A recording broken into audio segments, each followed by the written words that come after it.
লিম্ফিডিমা অথবা অনেক রোগী দেখা যায় যে পা ফুলে যাচ্ছে, সেটা কোনো অপারেশনের পরে হতে পারে অথবা কোনো ক্যান্সার সার্জারি পরে হতে পারে অথবা কোনো ইনফেকশনের পরে দেখা যাচ্ছে তার কন্টিনিউয়াসলি পাটা ফুলে থাকছে।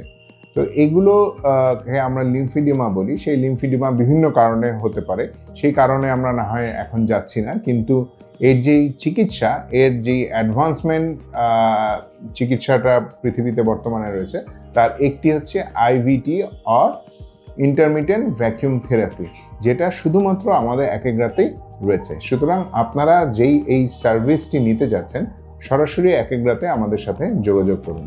এই পা ফোলা অথবা হাতে অপারেশনের পরে ফোলা এই ধরনের চিকিৎসা এখন আরও এক ধাপ এগিয়ে আমরা একেগ্রা হেলথে আপনাদেরকে দিচ্ছি।